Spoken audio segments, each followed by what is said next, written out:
Hi. I'm Casey Monroe. I'm 33, and for the longest time I thought family was supposed to be a soft place to land.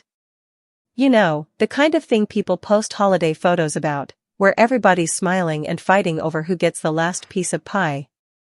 I used to believe that. Honestly, I did. But standing here today, palm flat against a glass door that smells faintly of steel cleaner and desperation, I'm starting to think I might have gotten the whole concept wrong. If you've ever wondered just how far your own blood might go to make sure you disappeared, legally, financially, even on paper, stick around. Because what happened to me could have been a sad headline on the local news. Instead, it's a story I'm about to drag out into the sun. And trust me, some stories are worth the sunburn. So hey, before I dive in, hit that subscribe button or leave me a comment if your family ever made you feel like the odd one out. Or worse, like you never existed in the first place. I promise, you're not alone. It was a chilly Monday morning in downtown Springfield, Illinois, the kind that sits on your shoulders like a damp coat. I was standing outside Whitmore and Scott LLP, an old brick building with dark green trim and heavy windows that never quite managed to keep the cold out. My hand hovered over the door handle for a beat longer than I'd like to admit. Inside, a reading of my grandfather's will waited. Or maybe more accurately, a firing squad of familiar faces who'd been hoping for years that I'd stay gone. I adjusted the collar of my dark wool coat, felt the edge of a scar on my collarbone brush against the fabric, and tried not to think about what it cost me to come back. The lobby was hushed when I finally pushed the door open, the kind of quiet you only get in expensive places where everyone's being paid too much to make noise. A receptionist with hair pulled into a tight auburn bun barely looked up from her screen. Her nails clicked on the keyboard like tiny hammers. Casey Monroe for the Monroe Estate session, I told her, my voice sounding steadier than I felt. She gave a thin smile that didn't reach her eyes and gestured down the hall. Conference room B. They're waiting. Waiting. Yeah. That tracked. As I walked past tall vases of white lilies, fake, I'd bet money on it, I wondered how long my father Richard had been sitting in there rehearsing lines. Probably long enough to finish one of his overpriced single malts. Hannah was likely there too, legs crossed in her designer slacks, hair perfectly straightened, looking like a PR rep even when she wasn't on the clock. I paused just before the door, hand on the smooth brass knob. There's a weird moment right before you walk into a room full of people who hate you. Your body knows it before your brain does. Your stomach flips, your palms get slick, your heart starts telling stories about lions and caves. I inhaled slow. I wasn't a kid anymore. I wasn't a scared new recruit either. I'd done tours in Afghanistan, driven armored convoys under skies that were half dust, half bullet tracers. This was just family. Should have been easy. Except nothing about family is ever easy, is it? When I finally stepped inside, the smell of the room hit first. Polished mahogany and something citrusy, probably a cleaning agent meant to impress rich clients. The table was long, dark, and looked like it could seat a board meeting for a small country. At the far end sat my father. Richard Monroe was wearing a tailored navy suit, a sapphire tie that probably cost more than my entire monthly rent, and an expression carved from cold granite. His silver hair was slicked back, beard trimmed to perfect geometry. He didn't stand. Didn't smile. Just stared at me like he was waiting for a termite inspector who showed up a week too late. Hannah was already there, tapping on her phone with manicured fingers painted a glossy wine red. She glanced up when I entered, tilted her head slightly, then offered a smile that felt more like barbed wire than welcome. Casey. You actually made it. That's surprising, she said, voice sweet enough to rot teeth. Yeah, well, I shrugged out of my coat and draped it over the back of a chair. Grandpa asked me to be here. I keep my promises. Hannah's smirk didn't falter. Is that what the Marines taught you? How to be loyal? I ignored her. Because if I'd learned anything in the Corps, it was how to hold formation under fire. And Hannah had always been excellent at sniping, only her ammo was words. At the head of the table, a dark leather folder sat open in front of Eleanor Whitmore, the family's lawyer since my mother was alive. Eleanor was old Springfield money, elegant in a muted plaid blazer with a fountain pen that probably had a pedigree. She gave me a small nod, professional but soft enough that I felt briefly human. "Thank you for joining us, Ms. Monroe," she said. "I know these matters can be delicate." I almost laughed. Delicate? Sure. Like pulling teeth with rusty pliers.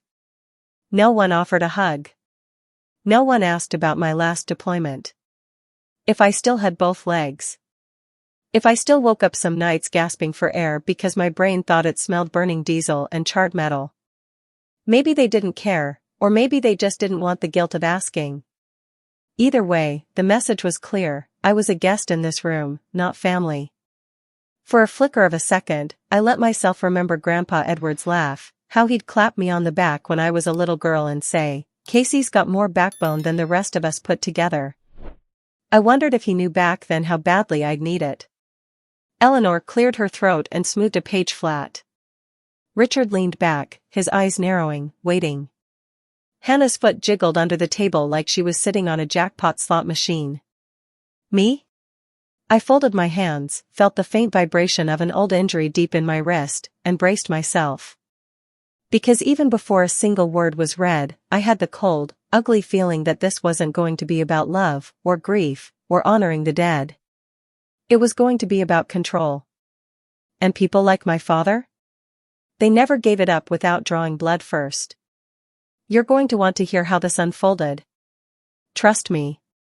So go ahead and hit that like or follow button. Because what happened next?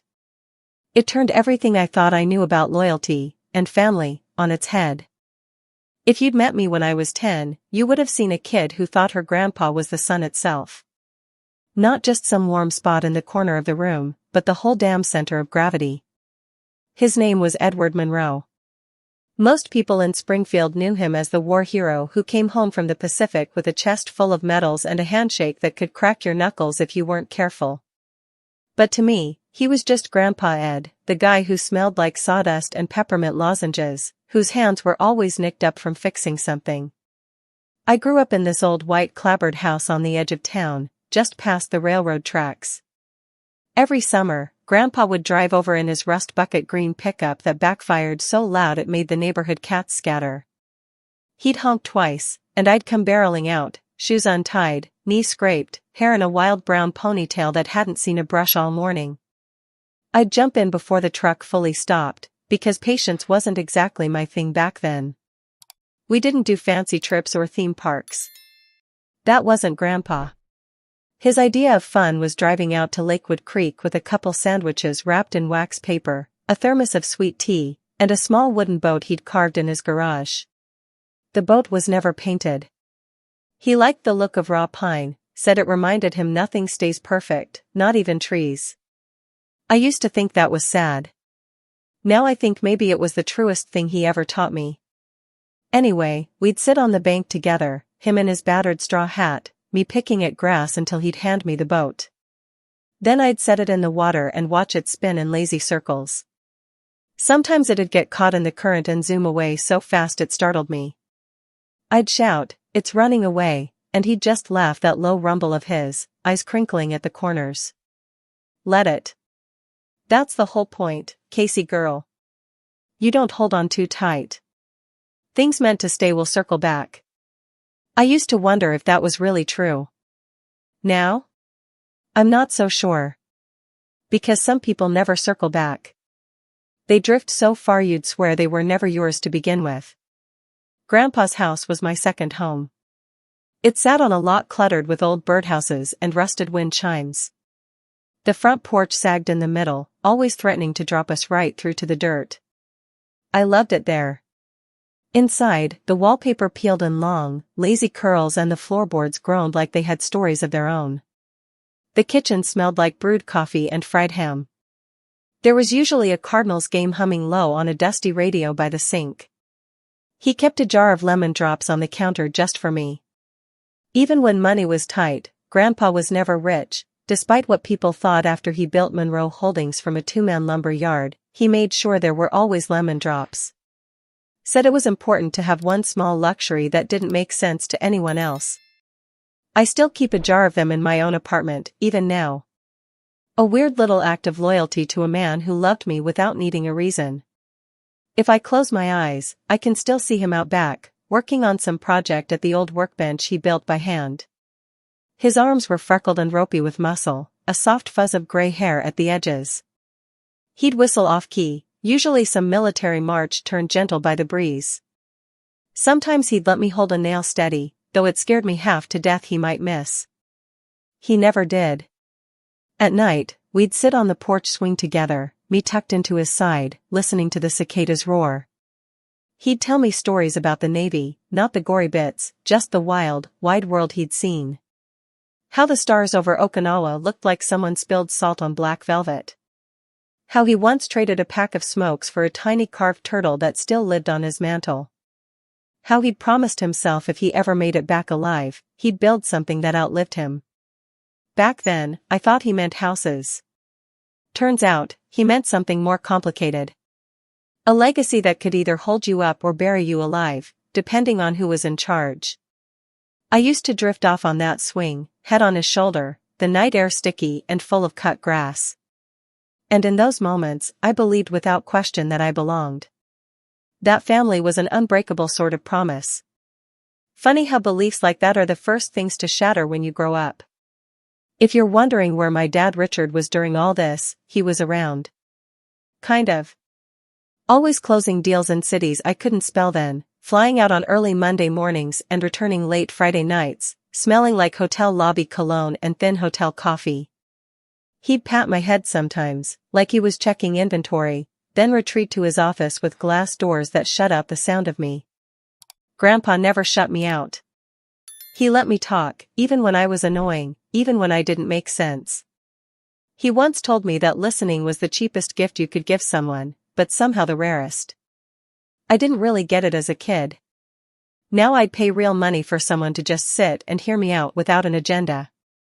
Years later, long after Grandpa passed and I was left to figure out how loyalty worked without him, I'd catch myself craving those porch talks. Those stupid wooden boats. Even the lemon drops that stuck to my teeth. Because those things were proof someone had made room for me in their life without demanding I earn it. It's strange, right? How the smallest stuff, a swing, a wooden boat, the smell of fried ham, becomes a life raft when everything else falls apart. Anyway. I know this all probably sounds soft around the edges, maybe even boring to people used to drama that screams. But trust me. This was the calm before a storm I never saw coming. And when it hit, it wasn't just a crack in the family foundation. It was a demolition. So stick with me. Because the next part? That's when the house starts to burn. And I promise, you'll want a front row seat. If you've been hanging on this long, you might be wondering about my dad and my sister. Richard and Hannah Monroe. Two people who, on paper, should have been my safest place. Funny how paper lies just as easily as people. Richard Monroe was the kind of man who made an impression before he ever opened his mouth. 6'2", broad shoulders that still strained the seams of his tailored suits, a silver Rolex always peeking out from under his cuff. His hair was a cool, distinguished gray, swept back with precision, not a strand out of place. People in Springfield called him a self-made titan, like building an empire off my grandfather's lumber business was some heroic feat instead of a rich kid's inheritance polished up with strategic mergers and slick handshakes. Growing up, I learned quick that my father liked silence. Not the peaceful kind. More the heavy, expectant hush of a conference room right before bad news drops. He'd come home from trips to Chicago or Des Moines, loosen his tie, pour a splash of Macallan into one of those crystal glasses that caught the light too well, and lean against the kitchen counter while my mom rattled off updates on my schoolwork or Hannah's piano recitals. He'd just nod, eyes distant, as if waiting for someone to hand him the next business report. I can count on one hand the number of times he asked me how I was doing. Not just if I'd finished my homework or cleaned up after myself, but really doing. And each time, it was almost like he regretted asking halfway through. Like my answer was going to inconvenience whatever neat narrative he'd already decided about me. Then there was Hannah. For years younger than me, with sleek honey blonde hair she blow-dried into a perfect sheet every morning. Her eyebrows were always done, her nails always painted, this soft lavender shade she claimed went with everything.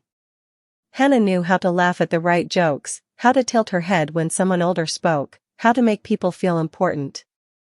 It was a gift. Or a weapon, depending on how you looked at it. She was a varsity cheerleader, prom court darling, the kind of girl whose room always smelled like lilac body spray and optimism. Meanwhile, I was usually outside tossing a football with the neighborhood boys or trying to fix my busted mountain bike with Grandpa. When I was 16, I chopped my hair short just to see how it felt. Dad stared at me across the dinner table that night, fork paused halfway to his mouth, and said, "I suppose this is a phase?" His tone made it clear he hoped so. It didn't help that the older I got, the more I craved distance. I didn't want to be the Monroe daughter with piano recitals and cotillion practice. I wanted sweat, grit, something real. Maybe that's why I enlisted. I signed up for the Marines straight out of high school. Richard said I was wasting my potential, that women like me didn't belong on foreign soil with rifles in their hands. I told him that was exactly why I was going. We didn't speak for nearly 2 years after that. He never wrote. Never asked where I was deployed or if I made it through mortar attacks without shrapnel in my gut. I came home on leave once, hoping maybe the distance had softened something in him. It hadn't. He shook my hand like I was a client, then told me I'd missed Hannah's engagement dinner. As if that was the real tragedy. And Hannah, sweet Hannah, with her soft perfume and Instagrammable brunches, always managed to slide out of the heavy stuff. When I first told her over FaceTime that I'd re-enlisted for another tour, she blinked, pushed her sunglasses on top of her head, and said, "Well, I guess that's brave." I couldn't stand all that dirt. Then she giggled like it was a punchline. Meanwhile, I was calling from a tent in Helmand province with sweat soaking through my undershirt and the sound of distant artillery making the line buzz. You ever wonder why some people's love is so damn conditional? I do. All the time. I used to think it was me, that maybe I was too abrasive, too loud, too stubborn to earn uncomplicated affection. But looking back, I realized they only loved me when I was easy. When I smiled on cue, wore pretty dresses to family functions, let them parade me around like a prop. The second I chose something raw and honest, like my own damn path, they started treating me like a foreign language. The last real conversation I had with my father before Grandpa died was over lukewarm steak at a fancy place downtown. He was trying to explain why I needed to come home, to integrate back into the family business. I remember poking at the meat, wondering how something so expensive could taste so bland. Then he dropped his fork and said, "I didn't raise you to crawl around in sand, taking orders from men who'd never make it in my boardroom." I laughed, short and sharp. "You didn't raise me at all." His jaw tightened. He reached for his drink, swirling the amber liquid so hard it nearly spilled. That was the end of it. We paid the bill in icy silence. Hannah texted me later that night, some soft little apology sprinkled with heart emojis that felt more like pity than love. Funny, isn't it? How you can grow up under the same roof, eat the same Sunday roasts, watch the same reruns on the living room TV, and still come out strangers. I didn't know it then, but that distance, that cold stretch between us, was going to be the exact crack they'd later exploit. Because when it came time to try to erase me, it was all too easy for them to act like I'd never really been there in the first place. And if you're still listening, you'll want to stick around. Because the next part? That's when the silence finally shatters. And nobody walks away clean. When I finally came back stateside for good, it wasn't with a parade or one of those big welcome home banners tied across the porch. It was just me, 2 duffel bags, and a head full of sand that didn't wash out in the shower no matter how many times I tried. I landed in Springfield in late November, the air brittle with early frost, the kind that cuts your nose before you can even finish a breath. The first thing that struck me was how quiet everything was. Overseas, even when it was supposedly peaceful, there was always noise. Radios crackling, trucks grinding down dirt roads, someone cussing about a jammed rifle. Home was empty. At least, my family's version of it was. I drove up to my dad's place on a Sunday afternoon. The sun was already low, painting the Monroe house in this lazy amber that should have felt cozy. Instead, it just highlighted how clean everything was. The hedges trimmed into perfect little boxes, the driveway swept spotless, not a single stray leaf daring to loiter. Inside, it was more of the same. I remember walking through the front door and immediately noticing the smell. Not dinner cooking or fresh coffee, but some lavender air freshener that seemed determined to smother out any trace of actual living. The living room had new furniture, stiff cream couches with matching throw pillows, a glass coffee table that looked like it would scream if you set down a mug without a coaster. My old room was on the second floor at the end of the hall. I paused at the door, fingers curled around the handle, hoping maybe, just maybe, some piece of me was still waiting on the other side. But when I pushed it open, it felt like stepping into a hotel. The walls were repainted a pale, inoffensive blue. A fake orchid in a pot sat on a small table, and two beige armchairs faced each other over a decorative rug. No bed. No bookshelf. No sign I'd ever existed there beyond the faint indentation on the carpet where my dresser used to stand. I stood there for a long minute, gripping the strap of my bag so tight it bit into my palm. Eventually Hannah came by, holding a steaming cup of peppermint tea. She was wearing this soft gray sweater, hair tucked behind her ears, face bright with that same curated ease she'd always worn. "Don't look so haunted, Casey," she laughed, blowing on her tea. "It's just a guest room now. You were gone forever." Forever. 18 months. 2 combat zones. 3 funerals for guys who were supposed to come home with me. I wanted to say something, to lay it all out so she'd get it. But when I opened my mouth, nothing came out. Because how do you explain a war to someone who's never felt their own heartbeat rattle from an explosion 2 tenths down? So I dropped my bag in the hall and told her I needed some air. Walked right back out to my truck and sat there, engine running, fingers drumming the steering wheel while the heater wheezed. I probably would have driven off that minute if not for the thin envelope tucked into my glove compartment, one of the last letters Grandpa Ed ever sent me. Just a quick note, written in his neat slanted hand, telling me he was proud. That was it. No long stories. No flowery metaphors. Just 4 words that meant more than anything my father ever said. Eventually I went back inside. We sat down for dinner. Richard was at the head of the table, carving into a roast chicken with mechanical precision. Hannah chattered about wedding plans and some influencer deal she'd landed, her voice bright and sparkling. I tried to follow along, nod where appropriate. But it was like listening through a thick pane of glass. Finally Richard set down his knife and looked right at me. His eyes were a hard slate blue, unblinking. "You didn't call much," he said. His voice carried that soft disappointment that cut deeper than yelling ever could. "We had to get updates through the family fund manager, since your pay was still being routed for your college loan coverage." I bristled. There wasn't exactly time to dial home between patrols. "That was your choice," he said. Then he went back to cutting his chicken, as if that settled it. I pushed my plate away. Suddenly I wasn't hungry. Not for chicken, not for anything. I watched a bead of gravy run down the side of my dish and wondered how something so small could feel like the last straw. That night, I stayed in what used to be my room, slept upright in one of those stiff chairs, my jacket pulled over me like a makeshift blanket. Every few hours I'd wake up, heart racing, half expecting mortar fire.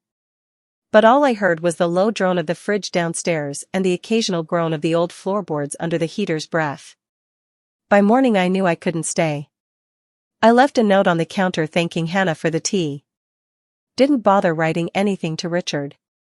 Packed my things back into the truck and drove across town to a cheap apartment complex near the railroad. The place smelled like cigarette smoke and stale carpet cleaner. The heater rattled like it was protesting even having to work. But it was mine. No lavender air freshener, no silent expectations. I picked up part-time security work at a freight warehouse on the edge of Springfield while waiting for the VA to process my benefits. Spent long nights walking the perimeter with a flashlight, listening to train horns in the distance. Sometimes, late shifts blurred into dawn, I'd sit on the concrete loading dock, sip burnt coffee from a gas station cup, and replay conversations with my grandfather in my head. Because at least in those memories, someone had actually listened. Funny, isn't it, how home isn't always where your family lives? Sometimes it's just the quiet corner of your mind where you keep the people who loved you right. And if you think that's a sad thing to admit, maybe it is. Or maybe it's the most honest thing I've ever said. Either way, stick around. Because I hadn't seen the worst yet. That was still waiting for me, just around the next turn.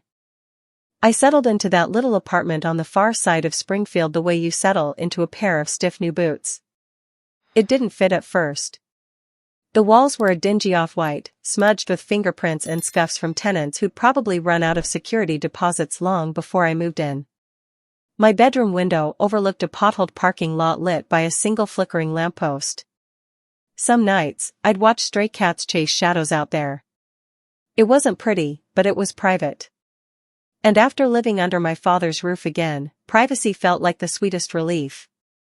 My landlord was a short, wiry guy named Dennis who smoked thin cigars and always had lipstick on his collar from a woman I never once saw. He didn't care about my military record, didn't ask why I was paying month to month in cash. As long as the check cleared, he was happy. I liked that arrangement.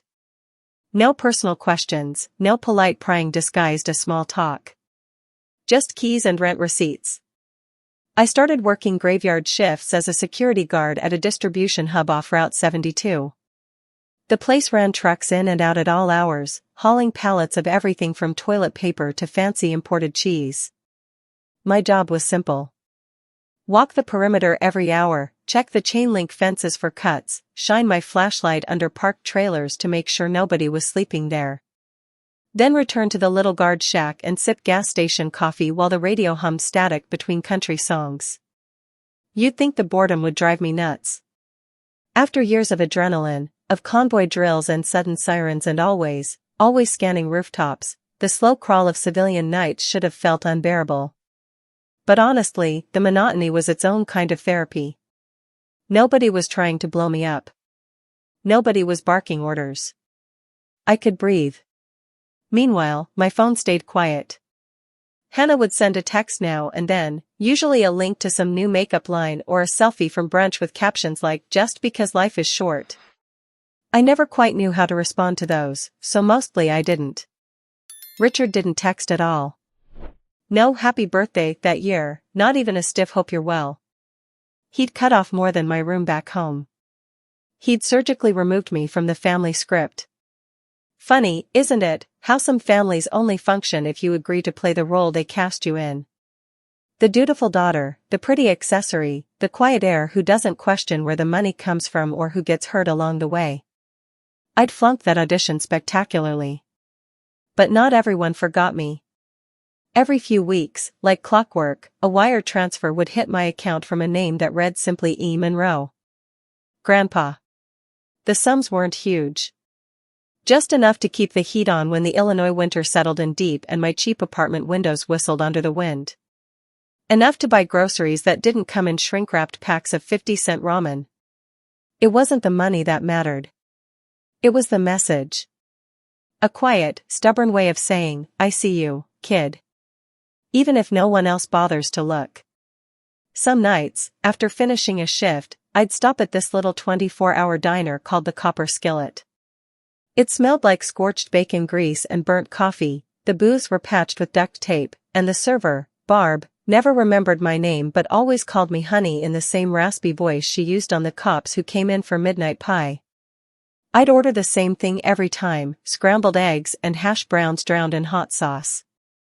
Then I'd sit by the window, watch the empty street outside, and try to figure out when exactly I'd become the ghost in my own family story.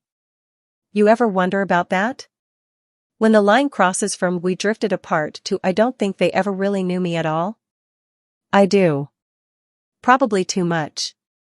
But it's hard not to when you're staring into a chipped mug of diner coffee at 3 in the morning, replaying old conversations with your father and realizing they were mostly one-sided.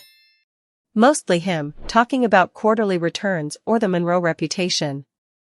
Mostly me, nodding and pretending to care. Hannah posted photos online almost daily. Her engagement parties, her weekend getaways to Nashville, her champagne brunches with friends in floppy sun hats. In every shot, she glowed under perfect lighting, teeth white, eyes bright, living the sort of curated life that practically dared people to feel jealous. I tried, for a little while, to be happy for her. To believe that her world and mine could still meet somewhere in the middle. But every time I clicked through her posts, I felt like I was watching a stranger who happened to share my DNA. Then one afternoon in late March, a letter showed up in my mailbox. No return address. Just my name written in careful, deliberate cursive. Inside was a short note from Grandpa. 6 lines, maybe 7. Enough to fit on a half sheet of lined paper torn from a legal pad. It said he was sorry things felt so divided, that he'd always admired how I followed my own compass even when it pointed away from everyone else's. At the bottom, in a shakier hand, he wrote, "Sometimes the strongest roots grow far from the family tree." I sat there on the cracked steps of my building, reading that line over and over until the words blurred. A delivery truck rumbled past on the street. Someone across the lot was arguing about rent money. Life just kept going. But in that tiny moment, I felt something loosen in my chest. Maybe I didn't have to keep looking for approval that was never coming. Maybe being the outlier wasn't a flaw, just the inevitable shape of who I'd always been. Of course, I didn't know then that these little reminders of his faith in me were laying the groundwork for a battle I couldn't even imagine. That one day soon, I'd need every last scrap of belief he ever gave me. Because while I was busy surviving quietly, my father and sister were already drafting the paperwork to pretend I never existed at all. So yeah. Keep listening. Because the gentle silence of those diner nights? It was about to get blown to hell. And not even I was ready for the fallout. Walking into Whitmore and Scott that morning felt like voluntarily stepping into an ambush. My stomach was already twisted from too much diner coffee and not enough sleep. I'd spent half the night replaying Grandpa's voice in my head, that low steady reassurance from our last phone call. "You know who you are, Casey. Remember that." It was easy advice to love, harder to actually live. The law firm sat on a corner lot in downtown Springfield, a stately old brick building with wrought iron lamps flanking the door. The inside was all polished oak and tasteful oil paintings, quiet enough you could hear your own breath if you listened close. A receptionist in a crisp cream blouse guided me down a long hallway, her perfume a sharp floral note that somehow made me feel even more out of place. Conference room 3 was waiting at the end. Through the frosted glass, I could see Hannah already settled in, one leg crossed over the other, tapping something on her phone with nails painted a deep forest green. Her hair was pulled into a sleek twist at the nape of her neck, perfect as always. Beside her sat Richard, my father, posture so rigid it might have been carved that way. His suit was dark charcoal with a faint blue pinstripe, hands folded neatly on the table in front of him like he was about to chair a quarterly earnings meeting. No one stood up when I walked in. No one smiled or offered so much as a polite nod. It was funny, in a hollow sort of way. I'd spent more nights than I could count picturing this exact room. Wondering if they'd greet me with awkward affection, if maybe loss would crack something in them open. I should have known better. Eleanor Whitmore cleared her throat, her reading glasses perched low on her nose. She gestured toward an empty chair across from Hannah. I shrugged out of my coat, careful not to let it drag against the ornate sideboard that looked like it had been rescued from some European estate. The seat was stiff, the leather cold even through my jeans. I planted my boots squarely on the fancy rug. Small rebellions count too. "Thank you all for coming," Eleanor began, her voice the practiced calm of someone who'd navigated 1,000 tense family rooms. "As you know, we're here today to read the last will and testament of Edward Monroe." At Grandpa's name, a lump rose up in my throat that I had to swallow down hard. I glanced around the table.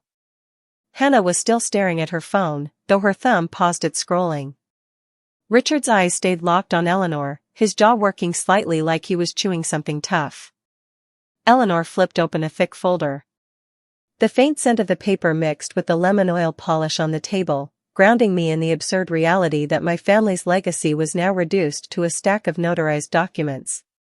She started with Hannah. To Ms. Hannah Monroe, your grandfather bequeathed the Lakewood Bay house, including all its furnishings, as well as the Steinway baby grand piano house therein. Hannah blinked. Her mouth opened just slightly, a tiny intake of breath like she might argue, but then her expression smoothed back into that bright PR sheen. She gave a tiny nod.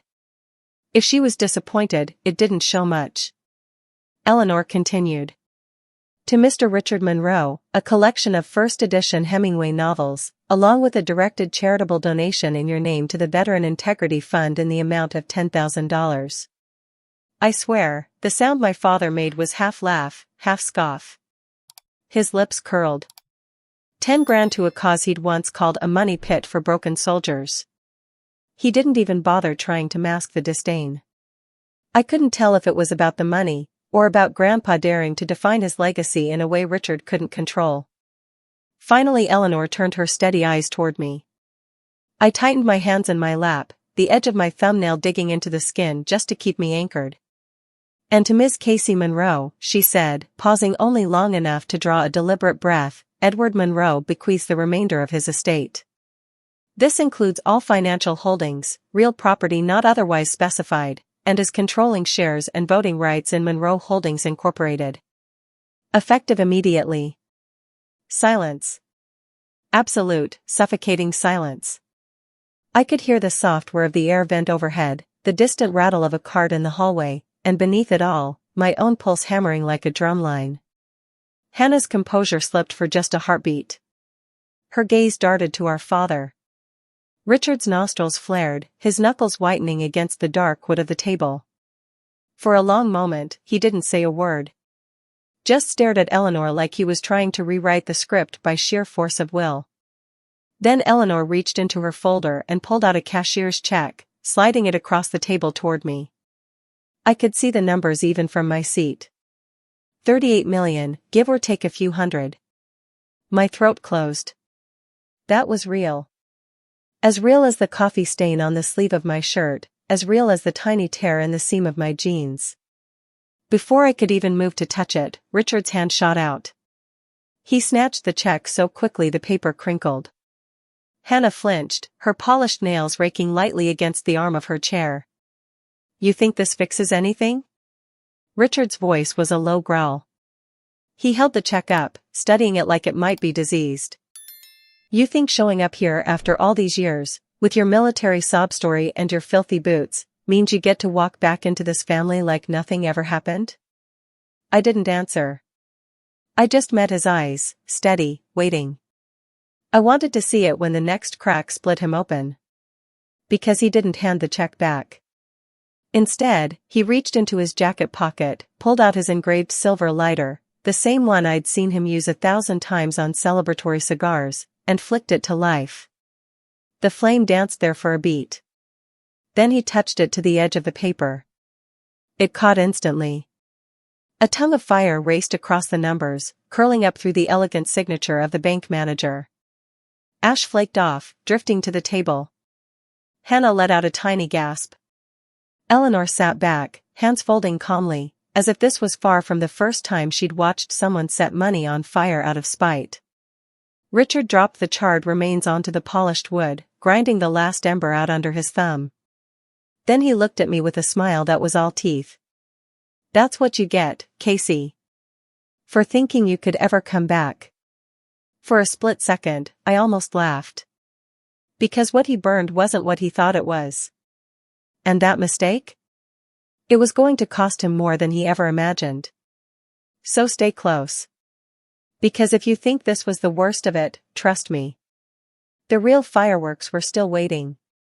And they had my name written all over them. For a second after he set the check on fire, no one moved. It was almost absurd how mesmerizing it was to watch something so valuable turn to smoke. The flames caught fast, racing across the crisp edges, blackening the neat numbers and fancy banking stamps. A tiny curl of ash floated up, drifted right past my shoulder, and settled on the sleeve of my jacket. Richard didn't flinch. His eyes stayed locked on the small inferno in his palm, almost proud. Like he was proving a point no one else in the room had the guts to spell out. Then he dropped what was left onto the polished table and crushed the final glow under his thumb, smearing a dark smudge across the wood.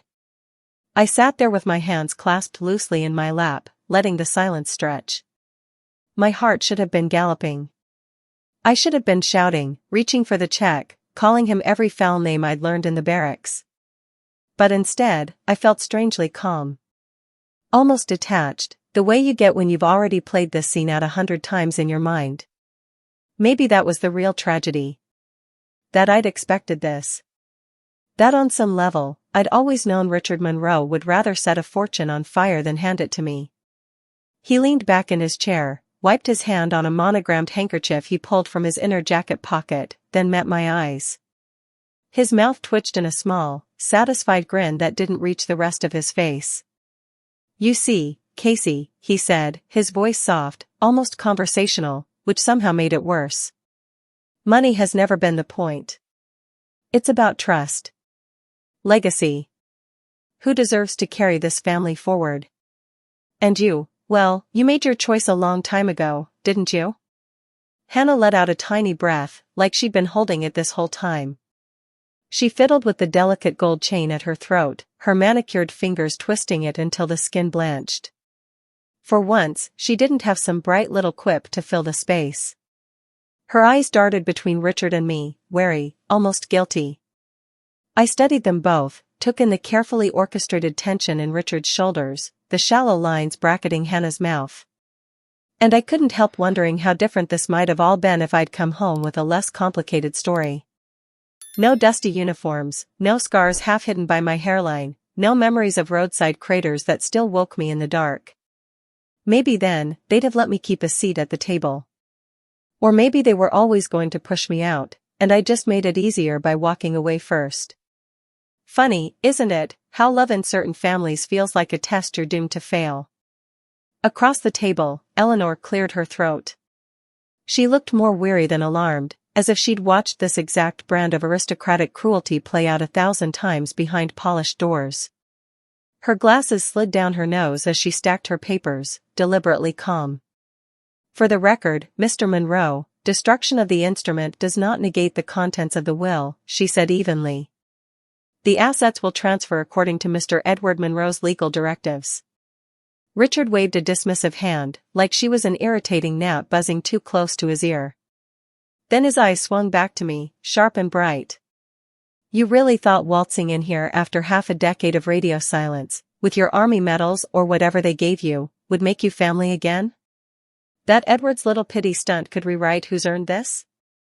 "It's the Marines, actually," I said quietly. My voice sounded almost lazy, so at odds with the electric anger crawling up my spine. "But you never could be bothered with details." His expression soured. For just a second, the careful polish cracked and I saw what lay under it. Raw, petty resentment. The way a man like Richard Monroe hated being corrected. Hated being reminded of anything he didn't control. Hannah reached for his hand, but he jerked it away. She recoiled like she'd been burned herself. The moment passed quick, but I stored it away. Sometimes it's not the outright betrayals that tell you who someone is. It's the little flinches. The subtle recoils from intimacy. I leaned back in my own chair, let out a long, steady exhale. The air still carried a faint tang of scorched paper, mixing with the lemon polish on the table and Hannah's sweet floral perfume. I let it all settle around me like a thin film. "You're right about one thing," I told Richard finally. "I did make my choice a long time ago. I chose not to become you." He stared at me, jaw working, a vein in his temple pulsing slightly. I half expected him to lunge across the table. But instead he just snorted, pushed back his chair with a scrape that made everyone wince, and stood. "This meeting's over," he declared. "As far as I'm concerned, you got what you deserved." He turned on his heel and stalked out, the tail of his suit coat swishing dramatically behind him. Hannah hesitated. Her eyes lingered on me, wide and uncertain, as if maybe she wanted to say something kind, something sisterly. But whatever it was died before it reached her lips. She grabbed her purse and hurried after Richard, her heels clicking sharp against the marble floor. Suddenly it was just me and Eleanor in the quiet room, the weight of the moment heavy as lead. She adjusted her glasses again, then gave me a look that was surprisingly gentle. There will be formal paperwork to follow, she said. Don't let today shake you. Your grandfather was very clear in his wishes. I managed a small nod. My throat felt tight. I stood, slipped my coat back on, and gathered up my bag. As I stepped out into the hallway, the hush of the old building seemed to echo around me. Down at the end, I could just make out Richard's voice, low and furious, spilling out into the vestibule. Hannah hovered nearby, her posture folded in on itself. I didn't stop to listen. I just walked right past them, out the heavy oak doors, into the cold afternoon sun that smelled faintly of exhaust and damp leaves. If they thought burning a check could erase me, they were about to learn something important. Because what Grandpa left me couldn't be torched that easily. And by the time they figured that out, I'd already be 10 steps ahead. So keep close. The next move was mine. And trust me, I knew exactly how to play it. When I finally got back to my apartment that night, I didn't flip on the lights right away. I stood there in the doorway for a while, letting my eyes adjust, breathing in the faint smell of old paint and the vanilla candle I'd forgotten to blow out that morning. There was something oddly comforting in that cheap waxy sweetness, like it was the one thing I still had control over. I dropped my bag on the floor, slipped off my boots, and wandered into the tiny kitchen. The faucet had a slow leak, plinking into the stainless steel sink with rhythmic patience. I poured myself a glass of water, cold enough to sting, and leaned back against the counter. My head was buzzing with everything that had happened at the law office, the image of my father's smirk still branded behind my eyes. Then my gaze fell on the envelope. It was propped against the sugar jar where I'd left it weeks ago, like it was waiting for me to remember. A thick, cream-colored rectangle sealed with dark red wax, the kind Grandpa had used to press onto birthday cards so they felt more official. I'd carried it around for almost a month, tucked into the inside pocket of my field jacket, fingering the edge whenever I got anxious. He'd handed it to me the last time we met up at Bellamy's diner, over bitter coffee and a slice of cherry pie that bled juice across the plate. Don't open this unless they try to take it all from you, he'd said, his eyes locked on mine in that way that made it hard to look away.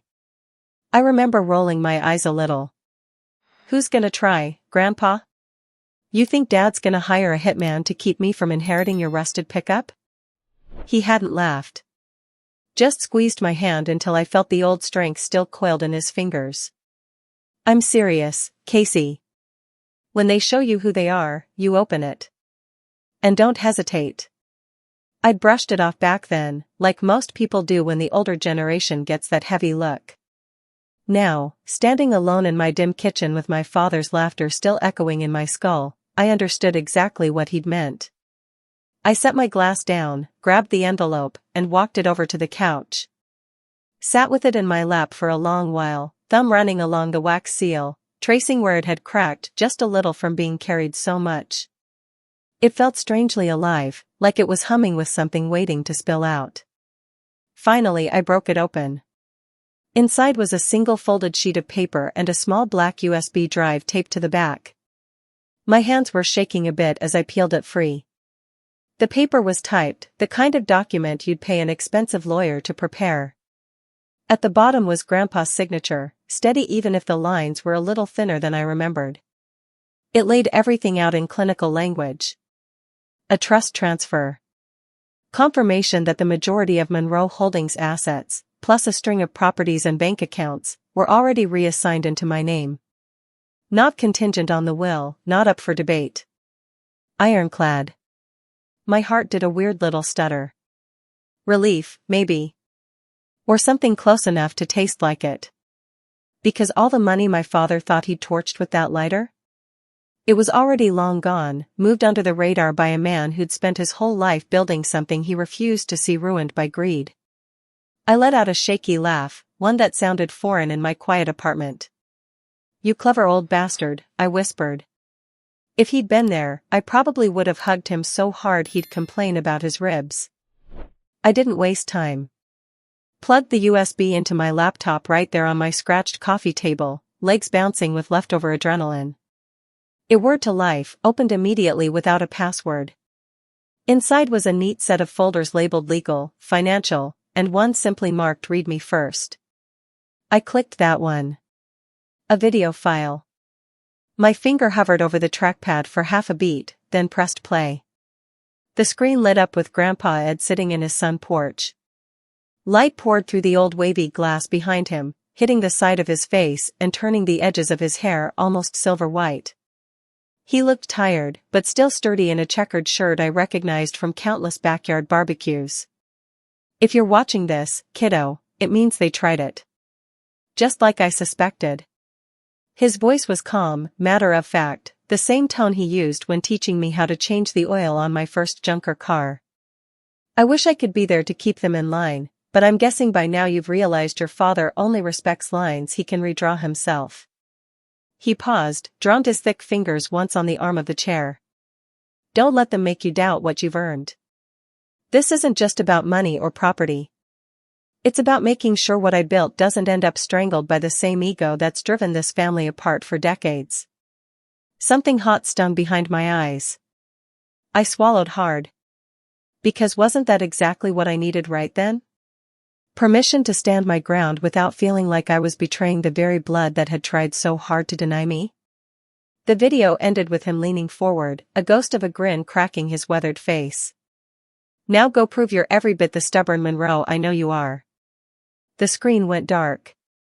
I sat back, trying to breathe past the knot in my chest. Outside, a car door slammed, somewhere down the block a dog barked. The world didn't care that mine had just shifted in a way I couldn't even name yet. I grabbed my phone to check the linked account numbers, needing that last bit of confirmation. Typed them in carefully, hand braced on the table to steady the tremor that still hadn't gone away. Then I hit submit. Error. Account not found. I tried again, slower this time, almost like I was soothing a skittish animal. Same message. My stomach flipped. I switched to another card tied to the same trust. Declined. Cold sweat prickled up my scalp. I clicked through to my own personal bank just to be sure, the one I'd had since high school. The balance stared back at me like a dare. 0. A flashing alert read, "This account has been closed per state records. Reason, deceased." I actually let out a stunned laugh. Not because it was funny, but because it was the only sound I could make. They hadn't just tried to cut me out of the will. They'd gone further. My family had legally declared me dead. You ever sit there with your own pulse hammering under your skin, reading a computer screen that insists you don't exist anymore? It does something strange to your brain. Turns the room into a fishbowl, makes your ears ring. For one surreal second, I wondered if maybe they were right, if maybe I'd died somewhere along the way and no one bothered to tell my body. But that's the thing about people who survive war zones. We're hard to bury, even when the paperwork tries its damnedest. So buckle up. Because if they thought I was going to lie down quietly in my grave, they were about to see just how wrong they were. I didn't sleep at all that night. Not even a restless hour with dreams that made no sense. I just lay on my back in the dark, staring at the faint cracks in the ceiling, listening to the hum of my old fridge and the street traffic 3 stories below. Every so often, I'd reach over and touch the edge of my laptop, as if maybe it would reassure me the video and documents were still there. That my grandfather hadn't been some elaborate hallucination conjured by grief. By sunrise, the faint orange glow leaking past my blinds felt less like hope and more like a dare. So I swung my feet to the floor, found a clean pair of jeans and my old Field and Stream sweatshirt that still smelled faintly of wood smoke from a cabin trip last fall, and decided it was time to stop spinning in circles. I started by digging through the small battered file cabinet wedged in the corner of my bedroom. That thing was a disaster of old tax forms, expired warranties, and crumpled birthday cards from people I didn't talk to anymore. Took me a solid hour, plus a mug and a half of burnt diner coffee I'd reheated on the stove, before I found what I needed. My original birth certificate, my social security card, my discharge papers. All the scraps of bureaucracy that proved I was still very much alive. Holding those papers felt weirdly intimate. Like clutching the receipts to my own existence. You ever think about that? How thin the line is between being real and being erased? Just a few pieces of paper standing between you and oblivion. I tucked them into a canvas tote and drove straight to the county registrar's office. The building was squat and ugly, brick the color of old oatmeal, with a cracked marble seal above the door that read Sangamon County Clerk. Inside smelled like floor wax and cheap hand sanitizer. A bored security guard waved me through with a nod. I stood in line behind a woman arguing about a property tax bill from 2014. She was waving a stack of papers so aggressively it looked like she might cut someone. When I finally got to the counter, I explained what had happened as calmly as I could, sliding my ID across to the clerk, a middle-aged woman named Doris with reading glasses perched on the tip of her nose. She typed for a while, the keys clacking in a soothing little rhythm. Then she frowned. That frown deepened the longer she stared at her screen. "Honey, I'm not quite sure how to say this," Doris finally said, peeking over her glasses. "According to our system, you've been officially recorded as deceased. Says it was certified by a circuit court order about 6 weeks ago." I blinked at her, throat dry. "Certified by who?" "Judge's name is sealed on the file." "That's unusual, but not unheard of in family estate matters." She gave me a pitying little smile. "I can print you a correction request packet, but it'll take a few weeks to process. Might be longer if your death was filed as part of a sealed estate restructuring." Weeks. I felt the fight-or-flight buzz kick in, my vision narrowing at the edges.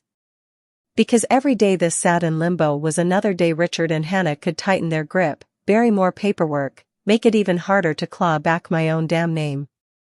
I forced a smile for Doris. "Yeah, print me the forms. I'll figure it out." Outside, I stood on the concrete steps and let the cold slap me fully awake. A delivery truck rumbled by, exhaust thick and sour. Somewhere across the street, a pair of teenagers laughed, shoving each other as they balanced iced coffees and half-open backpacks. Their whole lives looked simple in that moment. I envied them so much it almost hurt. Then I pulled out my phone and made the call I'd been putting off. The one to Sylvia. If you've never met Sylvia Marsh, just picture every smart, relentless attorney cliché stripped of glamour and replaced with raw nerve. She used to run a legal clinic for vets until funding dried up, and now operated out of a cluttered second-floor office above a liquor store. Last time I dropped by, she'd been wearing paint-splattered jeans and drinking black coffee out of a chipped mug that said "World's Okayest Lawyer." When she picked up, her voice was still half-scratchy from sleep. "Casey? This better be either illegal or interesting." I let out a breath that almost sounded like a laugh. "Try both." "Perfect. Get over here." By the time I got to her office, she already had 2 laptops open and a stack of notepads scribbled with legal shorthand that looked like cuneiform. She wore a ratty gray hoodie, her black hair twisted up in a loose bun with a pencil stabbed through it. "So let's see it," Sylvia said. "No preamble. Just business." I laid out everything. The trust documents from Grandpa. The USB files. The error messages from my banks. My social security card, my birth certificate, my discharge papers. She flipped through them with quick, practiced hands, lips moving silently as she read. "Damn," she finally muttered. "They didn't just edge you out. They buried you. Do you know how hard it is to file a death certification on a living person? You need a cooperative judge, a complicit doctor, maybe even a paid-for notary. This is organized fraud, plain and simple." Something loosened in my chest. Because hearing it from her, in that blunt, steel-edged voice, meant I wasn't crazy. I hadn't imagined it. They were really trying to kill me off on paper. Sylvia leaned back in her squeaky chair, studying me over the rim of her coffee mug. You ready to go to war with your own family? I was already at war, I said quietly. I just didn't have the right ammo. She cracked a small grin. Well, congrats. Now you do. We spent the next 4 hours pulling every legal string she knew. Filing preliminary injunctions to freeze Richard's next moves. Drafting notices to challenge the forged documents. Digging up precedents from dusty state law journals. All while her assistant, a twitchy kid named Milo, ran background checks on every name tied to my fake death certificate. Somewhere in the middle of all that chaos, as the afternoon sun dipped behind the liquor store sign and painted the office in tired gold, I realized something simple and startling. I wasn't just fighting for the money. Or even Grandpa's company. I was fighting for the proof that I existed, that I mattered enough to not be erased because it was convenient. And if you've never felt that, if your family's never tried to rewrite you right out of the story, be grateful. Because once it happens, you never look at love or loyalty the same way again. By dusk, we had a plan. Sylvia tapped her pen against her notebook, eyes alight with a fierce sort of promise. They're gonna regret underestimating you. I stood in her doorway, clutching a folder thick with affidavits and freezing orders, and felt something bloom warm in my chest. Not hope exactly. But maybe the sharper cousin of it. A certainty that this time, I wasn't the one on the run. So stay with me. Because this was only the start. The real reckoning was right around the corner. And I was finally holding the match. A week later, I found myself sitting across from Nash Wilder in a cramped cafe that smelled like burnt espresso and bleach. It was one of those places with wobbly tables and a tip jar stuffed with wrinkled singles, not the kind of sleek joint my sister might post on her socials. I liked it better that way. Nobody here gave a damn who I was. Nash was older than I remembered from the bylines, with a salt and pepper beard and laugh lines that didn't match the serious cut of his jaw. His notepad was already out, pen tapping against the side like a nervous tick. He was the only reporter I trusted to run this story without mangling it into clickbait. Probably because he was the first journalist I ever met who'd spent more time embedded overseas than I had. You sure about this? He asked, voice low and scratchy. Once we open this door, it doesn't close again. Not for you, not for them.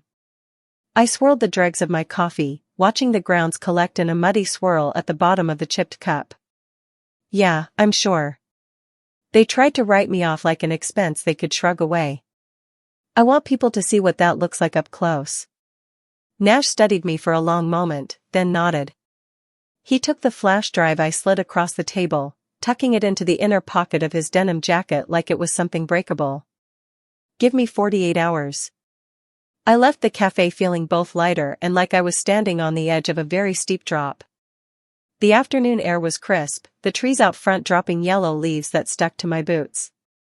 For a second, I let myself wonder what it would have been like to keep it all quiet.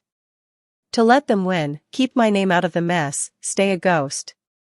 Then I remembered the line in Grandpa's last note. Sometimes staying silent makes you complicit. And that settled it. 2 days later, Nash called just after dawn. His voice was electric, even through my cheap phone speaker. It's live, he said. Case, it's already blowing up. I barely had time to thank him before notifications started flooding my screen. Texts from old buddies in my unit. Emails from people I hadn't heard from since high school. A few cautious calls from local reporters hoping for a quote. I ignored most of it. Instead, I pulled up the article Nash had posted on his independent site. The headline was blunt. Local heiress declared dead to secure corporate takeover, documents reveal. Underneath was a photo of me in uniform, fresh out of boot camp, my grin crooked and awkward but unmistakably proud. The piece was thorough. It laid everything bare. The forged death certificate. The doctored mental health files. The sealed court orders that tried to wipe me off the rolls so Richard could fold Monroe Holdings entirely under his thumb. It didn't stop at the personal angle either. Nash was smart. He tied it all back to the company's looming IPO, the way investors were promised a clean family leadership structure with no messy disputes. He even dug up internal memos from a board assistant who'd anonymously forwarded him emails about expediting succession by all legal means necessary. That phrase alone made me want to punch a wall. By lunch, the story had been picked up by 3 regional outlets and a veterans advocacy blog with a surprisingly massive following. Comments poured in faster than I could read. Some were your typical online garbage, trolls calling me unstable or milking it for attention. But others, hundreds, then thousands, were from vets who'd faced similar betrayals, people who knew exactly how easy it was for powerful families to twist narratives and cut inconvenient members loose. I sat on the edge of my bed, scrolling through those posts until my eyes burned. A woman named Tori wrote, "They tried the same with my brother after he came back with TBI. Said he was incompetent to manage our family ranch. Thank you for making this public." Another guy, Old Navy, just posted a string of American flag emojis and the words "hold fast." And I don't care how tough you think you are. Reading that kind of solidarity makes something in your chest crack open. Because maybe you're not as alone as you thought. By evening, it had jumped to national business blogs. Shares of Monroe Holdings slipped 4 points before the market closed, just from speculation that the board might be operating under fraud. Richard did what any cornered CEO would. He tried to spin. Went on a local radio show, his voice the same calm, reasoned drawl he used when talking down quarterly losses, and said he was deeply saddened by the mischaracterizations being circulated, that it was a private family matter grossly distorted by outside parties. I watched a clip on my phone from the tiny kitchen table, an old cereal bowl of leftover mac and cheese sitting untouched. He looked tired, honestly. The bags under his eyes were deeper, his suit a little rumpled. For half a second, I felt a flicker of the old loyalty. Then I remembered how easily he'd flicked that lighter and tried to burn my entire future to ash. Funny how grief and anger can sit side by side like old friends. Sylvia called right after. Her voice practically sparkled. "You see the market numbers? This is what leverage looks like, Casey. They're going to panic. They'll circle the wagons and try to shut you down legally, maybe offer a quiet settlement. Don't take it. We're nowhere near done."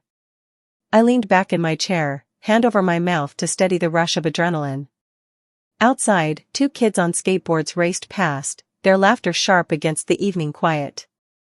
Life was still going on, ordinary and unbothered by the storm gathering around my family's name. There was something beautiful in that. "You think I'd fold now?" I asked her, my voice coming out rougher than I meant. Sylvia let out a short laugh. "No. I think you've been waiting your whole life for this fight." She wasn't wrong. I ended the call, stood by the window for a long while, and watched the streetlights blink on one by one. Somewhere in the middle of all that, I realized I wasn't scared anymore. Not of losing the company, not of losing them. Because they'd already done their best to carve me out like a tumor, and I was still here. So keep following. Because the next part? That's when we stop just exposing them. That's when we start taking everything back. Piece by piece. Name by name. Starting with mine. Walking into the Sangamon County Courthouse that morning felt a lot like stepping off a transport plane in a combat zone. Your boots hit the ground, your lungs tighten, and every instinct in your body starts scanning for exits, threats, anything that might go sideways. The hall smelled like disinfectant and paper. Overhead, an old fluorescent bulb flickered with an uneven buzz, adding a jittery soundtrack to my nerves. I was dressed in a plain black pantsuit. Nothing flashy, nothing that would give them ammo to say I was showboating for the cameras waiting outside. My hair was tied back in a low, neat ponytail. Simple silver studs in my ears. The only thing I let myself keep was Grandpa Ed's old wristwatch, the face slightly scratched from years of him tinkering with tractor engines. It felt right to wear it, like he was there in some small way. Sylvia met me by the big double doors to courtroom 3. She looked exactly like she always did, a little rumpled but sharp-eyed, carrying a leather briefcase that seemed way too small to hold all the trouble we were about to unleash. She squeezed my shoulder, then leaned in close. "This is your house today, Casey. Not his. Remember that." I nodded. My mouth was dry, but my voice was steady when I whispered back, "I know." Inside, the courtroom was colder than I expected, big ceiling fans lazily stirring air that still somehow felt stale. Richard was already seated at the front, flanked by two lawyers who looked like they'd been cut out of the same glossy catalog. Perfect hair, tailored suits, those smug little half-smiles they'd probably practiced in the mirror. Hannah sat behind them, shoulders drawn up so tight it looked like she was trying to disappear inside her own fancy blazer. She didn't glance my way, and honestly, I didn't blame her. Some betrayals are so big there's no polite nod left to give. The judge, a stern woman named Kinley, took her seat with a curt nod. She wore no jewelry, no flash, just an efficient black robe and an expression that told me nonsense wouldn't live long in her courtroom. Sylvia once told me she'd watched Kinley toss a millionaire out mid-speech for getting dramatic. I figured that was the best luck I'd had in weeks. When Sylvia stood to give our opening, she didn't start with soaring speeches. She laid it out in cool, precise strokes. How my father's team had filed a death certificate without my consent. How a paid-off physician signed statements declaring me mentally incompetent. How all of this was orchestrated so Richard could transfer corporate control before the company's IPO hit. Each time she showed a document on the screen, I watched Richard's jaw twitch. His lawyer scribbled frantic notes, then leaned in to whisper something that made Richard's nostrils flare. It struck me then how fragile power is when it's built on lies. Like it only takes one person, armed with the truth and too damn stubborn to back down, to unravel the whole illusion. Then it was the defense's turn. Richard's lead attorney stood and tried to paint me as unstable, said my years overseas had left me prone to emotional volatility and that I'd been estranged from the family by my own doing. They even brought up a disciplinary hearing from my second deployment, when I refused an order that could have wiped out civilians. The lawyer's voice oozed concern, as if he pitied how broken I must be. I didn't look away. I wanted him to see exactly how intact I still was. That's the thing no one ever seems to understand about people who survive war. We get comfortable carrying scars. It doesn't make us weak. It makes us deliberate. Finally, Sylvia called me to the stand. My palms were damp against the wood railing. The oath felt heavy on my tongue. Then she walked me through each document, each forged signature. When she showed the video of Grandpa, the one where he sat in that sun porch with the afternoon sun painting him in gold, I heard Hannah let out a tiny sound, half sob, half gasp. Judge Kinley's eyes never left the screen. When it ended, there was a beat of silence that felt profound, like the room itself was taking a breath. Richard's lawyer stood up to cross-examine me. Asked if maybe I'd misunderstood my grandfather's intentions. If perhaps my financial stress after coming back from active duty made me overzealous. That word clanged in my head like a dropped wrench. I didn't misunderstand anything, I told him, voice calm. I was the only one in this family who ever sat on that porch listening to what he actually wanted. You can spin all the narratives you like, but my grandfather was clear. And so is the law. The lawyer tried one more smug angle. Isn't it true you've struggled to find stable work since leaving the service? I shrugged. It's true I didn't want to waste my time selling luxury condos or pushing paper for a man who thought PTSD was just a made-up excuse. I chose to work security gigs because I needed to breathe for a while. You don't get to hold that against me. Neither does he. His lips pressed into a thin line. That was the last question he asked. By the time we wrapped, Kinley was already making notes. Her pen moved with quick, certain strokes. Then she leaned back, steepled her hands, and gave Richard a look so cold it could have frosted the windows. Mr. Monroe, she said evenly, you didn't just attempt to manipulate this court. You attempted to erase a living person's entire legal existence. You weaponized your influence to commit fraud, to undermine this woman's rights, and to circumvent your own father's explicit directives. Richard sat stone still, jaw clenched. Hannah was openly crying now, her face buried in her hands. Kinley's voice dropped even lower. As of today, this court restores full recognition of Casey Monroe as sole heir to Edward Monroe's estate, including controlling interest in Monroe Holdings. All transactions performed under false authority are hereby frozen, pending further criminal review. The gavel came down hard. One sharp crack that echoed through my bones. I exhaled so slowly it felt like shedding a second skin. Sylvia squeezed my hand under the table. I didn't smile, exactly. But my shoulders finally dropped from where they'd been knotted up around my ears for months. Outside, the cameras were waiting. I walked past them all without stopping, the cool air biting my cheeks in a way that felt almost cleansing. My name was finally, undeniably mine again. If you've ever wondered what victory feels like, I can tell you. It isn't confetti or champagne. It's a quiet, solid breath that no one can steal. And trust me, we weren't done yet. This was just the end of their chapter. The first line of mine was already being written. A month after the court ruling, I stood on the front step of a squat brick building in downtown Springfield, keys in hand, heart thudding like it couldn't decide if it was thrilled or terrified. The place used to be a printing shop, back before everything went digital. Later someone tried to run a dance studio out of it, but that fizzled too. Now it was mine. The glass front was smudged, the for lease sign still ghosted on the window in faded letters. Inside, dust lay thick on the old oak floors. A dead spider was curled by the baseboard, like a tiny cautionary tale about waiting too long to move forward. I pushed the door open and stepped in, breathing in that stale, empty air. Then I laughed, because honestly, it was perfect.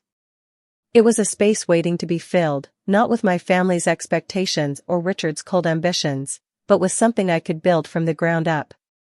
I spent the next weeks meeting contractors, picking out paint samples I could barely tell apart under the harsh shop lights.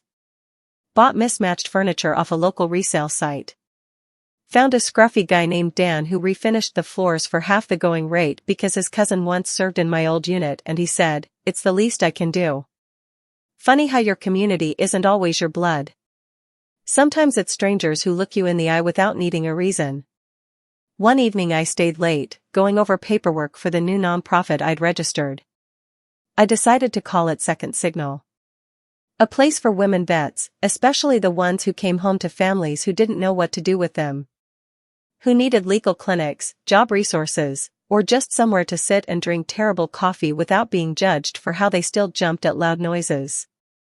The kind of place I'd needed a decade ago. Outside the big front window, the street was calm. A neon sign from the diner across the block cast soft pink patterns on the sidewalk. My own reflection stared back at me from the dark glass, a little older, a little more aligned, but for once I didn't hate what I saw. I thought about Grandpa Ed a lot during those nights alone in the office.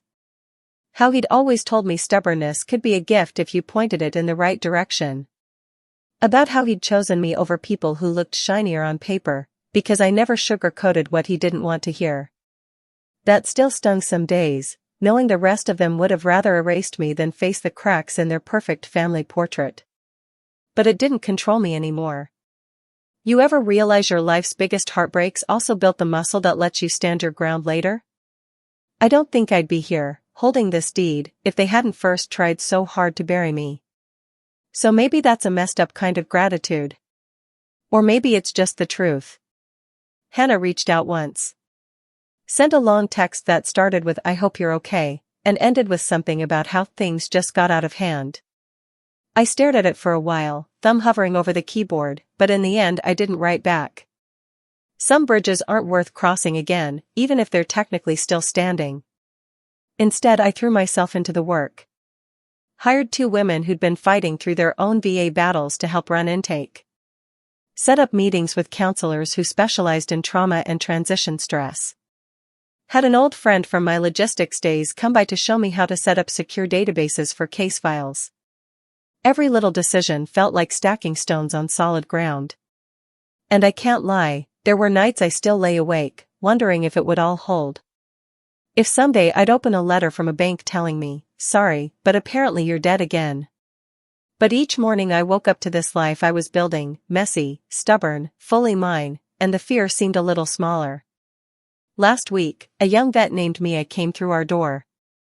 23, fresh out of her contract with more lines on her face than any 20-something should have. She sat in my tiny office clutching a file of discharge papers and eviction notices, talking about how her family didn't even show up at the airport when she got home. I made us coffee that was somehow both too bitter and too weak, and we talked for 2 hours. Not about war, but about what it means to start over. By the time she left, she smiled a real, shaky smile that made something in my chest ease for the first time all week. When she walked out into the chilly evening, I watched her shoulders straighten, just a notch. And I realized this was it. This was the actual inheritance Grandpa meant for me to have. Not just money or titles, but the chance to make damn sure nobody like us slipped through the cracks because they didn't fit someone else's story. So yeah. I didn't get the fairy tale family. I didn't get the warm holiday gatherings or the birthday calls. But I got something sturdier. The proof that I could rebuild from the ashes they tried to make of me. And if you've ever had to claw back your own name from people who'd rather see you disappear, you know that's no small thing. If you've made it this far listening to me ramble, thank you. Maybe your family's never tried to sign you off the books. Maybe they have. Either way, I hope you take this with you. That you are more than the stories other people try to write for you. You get to stand up, say your piece, and keep rewriting the ending until it finally feels like your own. And if you're into stories like this, about messy families, quiet revenge, and finding your footing after everyone else hoped you'd stay down, go ahead and hit subscribe. Because I've got more where this came from. Stories that might not tie up pretty, but sure as hell end with people finding their power. So stick around. I'm just getting started.